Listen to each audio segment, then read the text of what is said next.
Hey everyone, this is John Dickinson from Motionworks.net, back with another Sapphire tip for you.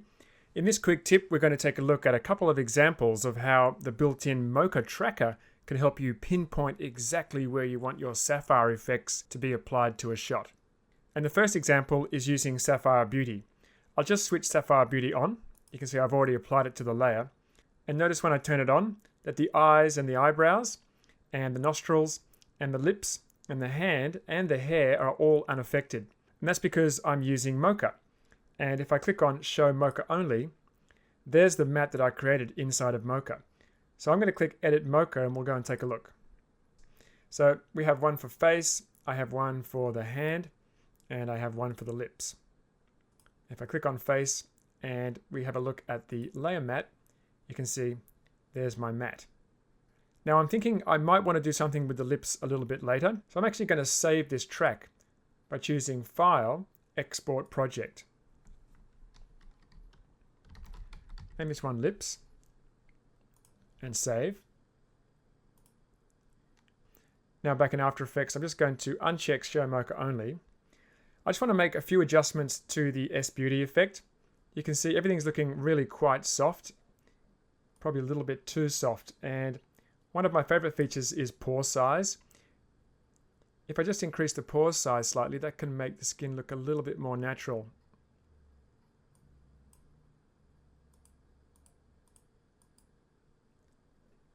It's really easy to be heavy-handed with the blur, and that can really make the skin look unnatural, but adjusting things like pore size can really help.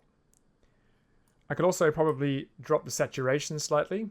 That skin is quite saturated. And this doesn't need any glow, so I'll take glow brightness right down to 0. That looks a bit more natural now. Okay, so before I have a look at the lips, I just want to attack these pimples. And to do that, we can use Sapphire Blur. And once again, I already have it applied. So let me just turn that on.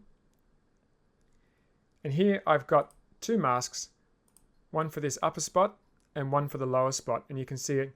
I've just tracked those. Super easy to track using Mocha. Now what might be also nice is to create a mask for these two freckles. So I might just quickly do that now. Just build that mask very quickly. Select everything and just pull the handles in, just to round that out. Now, rather than tracking that again, I can actually link it to a track I've already done. So I'll name this one Freckles. And you can see here under Link to Track, I can choose another layer. So I'm going to choose Upper Spot. And now if I just drag through, you can see that's linked to the other track and I haven't had to do any extra work. And now you can see that's removed all of those spots. It's looking a little bit too soft, so we can come in and we can adjust the settings slightly. Mix with source is often a good one in this case.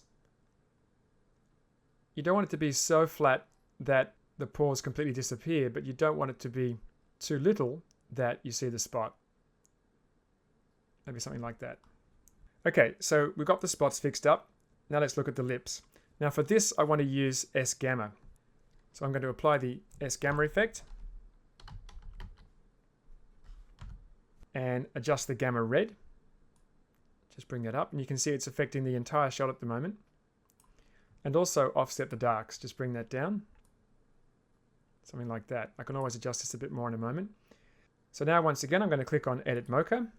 And remember we saved that track before, so now I'm going to load the track by clicking on Open a Project and double click. And that's loaded that in. So I haven't had to retrack that, which is really nice. You can do all of the work with one effect and you can bring that track in for other effects. Now, I don't need the hand or the face. I just need the lips. And you see when I click on Show Matte, we don't actually see the matte. That's because I have this setting here set to Subtract Layer. Now I have to choose Add Layer. If you just have a look, if I right click again, you can see the opposite is Subtract Layer, which is what I wanted when I was doing the beauty on the face because I didn't want to affect the lips. And now we're just affecting the lips. We are affecting obviously the teeth and the tongue and a little bit of the finger and the lipstick, but I could just as easily go in and create another couple of small masks just to isolate this area. And if I blur the Mocha slightly, most of it won't be a problem. I can probably just come down and just the offset darks a bit. We don't want too much. Okay, so you can see how I can very quickly and easily use Mocha to isolate the color correction as well. So as you can see, the integrated Mocha tracker enables you to better target your Sapphire effects, which makes them even more effective. Thanks for watching, and be sure to click on the link in the description to download a free trial of Sapphire for After Effects and check out these great plugins for yourself. Also follow Boris Effects on YouTube, Facebook and Twitter to stay up to date with the latest information and training materials on Continuum, Sapphire, Mocha Pro and all of the Boris Effects products.